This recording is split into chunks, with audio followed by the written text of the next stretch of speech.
بسم الله الرحمن الرحيم. وعن أبي أمامة رضي الله عنه أن رجلا سأل رسول الله صلى الله عليه وسلم ما الإيمان؟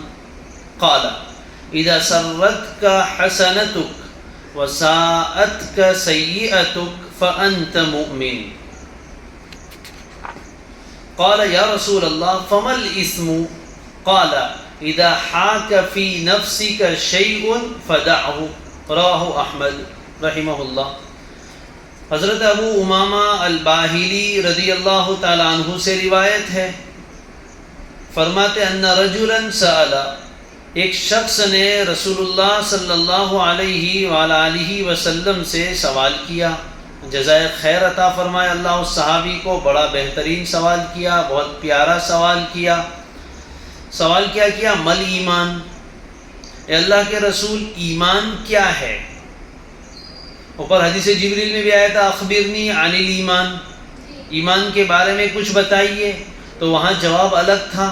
وہاں آپ علیہ الصلوۃ والسلام نے فرمایا تھا ان تؤمن باللہ وملائکتہ وکتبہ الی آخرہ. مؤمن بھی بیان فرمائے تھے کہ کن کن باتوں پر ایمان لانا ہے. یہاں بھی سوال وہی ہے، مل ایمان، ایمان کیا ہے؟ تو کسی بھی شے کی تعریف الگ الگ طریقے سے کی جاتی ہے. کبھی تو ما ہوا سے سوال کیا جائے، ماہیت پوچھی جائے تو اس کی ماہیت اور حقیقت بیان کی جاتی ہے. لیکن کبھی کبھی تعریف کا ایک طریقہ یہ ہے کہ تعریف بالعلامت، تعریف بالعلامت یہ بہت زیادہ آسان ہوتی ہے اور عام فہم لوگوں کے لیے سمجھنا بہت آسان. مثال کے طور پر کوئی آدمی پوچھے کہ مسجد کسے کہتے ہیں، تو آپ یوں کہیں کہ زمین کا وہ خاص ٹکڑا جس کو اللہ کی عبادت کے لیے مختص کر دیا جائے وہ مسجد ہے. تو کہیں گے بھائی کون سا ٹکڑا خاص ہے؟ چھوٹے بچے کو آسانی سے سمجھانا ہو تو کہیں گے بھائی جہاں مینار نظر آئے وہ مسجد ہے. تو مینار کیا ہے؟ مسجد کی علامت ہے. تو آپ نے مسجد کی تعریف کی بالعلامت، تو علامت بتا دی جائے. بھائی آگ کس کو کہتے ہیں؟ تو اب آپ کی حقیقت بیان کرنے لگے تو فلسفی آدمی تو سمجھ لے گا، عامی آدمی نہیں سمجھے گا. تو کہیں بھائی جہاں دھواں نکل رہا وہ آگ ہے، علامت سے پہچان لیں گے. تو اسی طرح ایمان تو شے مخفی ہے، دل کے اندر ہوتی ہے ایمان نامی شے، اور اس کی کوئی خاص شکل نہیں ہوتی، وہ نظر آتا نہیں ہے دل میں ایمان ہے کہ نہیں. ایسا کوئی آج کل ایسا مشین آج تک نہیں نکلا کہ جس میں سکیننگ کر کے پتہ چل جائے کہ بھائی اس کے دل میں ایمان ہے کہ نہیں ہے. لیکن ایمان دل میں ہے، اس کی علامت کیا؟ تو علامت کے ذریعے سے پتہ چل جاتا ہے کہ شے موجود ہے یا نہیں ہے. کمرے میں ٹھنڈک بہت آ رہی ہے تو آپ کو پتہ چل جائے گا کہ ایئر کنڈیشن چل رہا ہے، یہ علامت ہے. ٹھنڈک علامت ہے ایئر کنڈیشن کے چلنے کی. تو دل میں ایمان ہے یا نہیں، علامت کیا ہے؟ نبی صلی اللہ علیہ وسلم نے علامت بتا دی. اس لیے مل ایمان کے نیچے لکھا ہے علامتہ، ایمان کی علامت کیا ہے جس سے ہم پہچان لے کہ ہمارے دل میں ایمان ہے یا نہیں. ارشاد فرمایا اذا سرتک حسنتک وساءتک سیئتک فانت مؤمن. دو علامتیں بتائی. جب تیری نیکی تجھے خوش کرے، سر یسر خوش کرنا، سرت فعل ہے، حسنتو کا فاعل ہے، کاف ضمیر مفعول ہے. جب تیری نیکی تجھے خوش کرے، وساءت کا سیئتک، اور تیری برائی تجھے غمزدہ کر دے، تیری برائی تجھے بری محسوس ہو، فانت مومن، تو تو مومن ہے.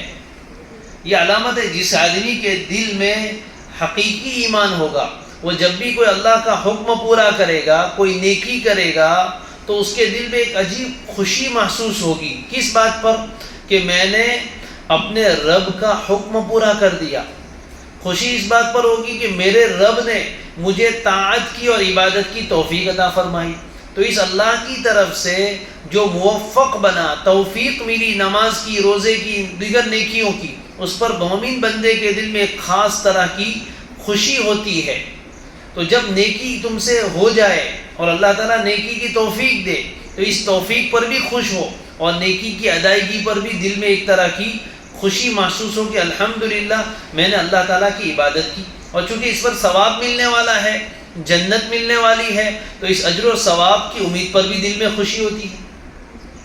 اور جب کبھی خدا نہ خواستہ سرزد ہو جائے گناہ، تو گناہ کے سرزد ہونے کے بعد بجھا بجھا آدمی ہو جائے، دل میں ندامت ہو، دل میں ایک طرح کی بری کیفیت آئے کہ میں نے کیا کر دیا، ندامت، افسردگی، شرمندگی، یہ سب چیزیں دل میں پیدا ہونے لگے، تو سمجھ لو کہ ایمان ہے۔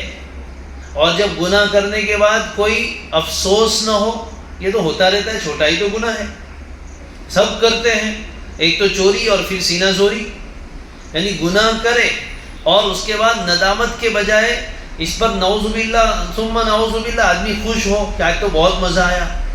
تو ایمان تلاش کرنا چاہے کہ دل میں ہے یا ایمان کا پنچھی اڑ گیا ہے۔ خوشی ہو یہ تو بہت دور کی بات، اگر کوئی آدمی گناہ کر کے خوش ہو رہا ہے، حرام کا مال لے کر خوش ہو رہا ہے، ناجائز لذتیں حاصل کر کے خوش ہو رہا ہے، ناجائز تعلقات اور اجنبی عورتوں کے ساتھ یا اجنبی مردوں کے ساتھ بات کر کے خوش ہو رہے ہیں، تو برائی کر رہے ہیں اور اس پر خوش ہو رہے ہیں، یہ تو بہت ہی خطرناک چیز۔ لیکن برائی کے بعد صرف خوشی بھی نہ ہو اور غم بھی نہ ہو، یہ بھی خطرناک چیز ہے۔ ایک برائی اگر ہو جائے، کرنا نہیں ہے لیکن ہو جائے، تو پھر دل میں اس پر ندامت، شرمندگی، افسوس اور اس طرح کی کیفیت آتی ہے، تو یہ ایمان کا تقاضا، یہ اس بات کی علامت ہے کہ دل میں ایمان ہے، ابھی دل مردہ نہیں ہوا ہے۔ ایمان کی اتنی آسان علامت بتا دی، اب ہر آدمی اس تھرمامیٹر پر اپنے ایمان کو جانچ لے کہ نیکی کرنے کے بعد خوشی ہوتی ہے یا نہیں ہوتی، برائی اگر ہو جائے تو اس کے بعد شرمندگی اور افسوس ہوتا ہے یا نہیں ہوتا، ہوتا ہے تو شکر ادا کرے کہ ایمان سلامت ہے، اور اگر نہیں ہوتا تو پھر اللہ سے مانگے۔ فانت مومن۔ اس کے بعد حضرت ابو امامہ رضی اللہ تعالیٰ عنہ فرماتے، قال، اس شخص نے عرض کیا، یا رسول اللہ فمل اسم، گناہ کیا ہے؟ اسم کے معنی گناہ، مل اسم، گناہ کیا ہے؟ اب گناہ کیا، اس کے جوابات تو یہ بھی دیے جا سکتے ہیں کہ چوری کرنا گناہ ہے، زنا کرنا گناہ ہے، جھوٹ بولنا گناہ ہے، جیسے کہ آگے باب آ رہا ہے باب الکبائر و علامات النفاق میں حضور نے بیان فرمایا ہے۔ لیکن آپ نے ایک ایسی آسان پہچان بتا دی کہ جس سے ایک تقوی والا آدمی کے لیے بچنا آسان ہو جائے۔ فرمایا اذا حاک فی نفسک شیء فدعہ۔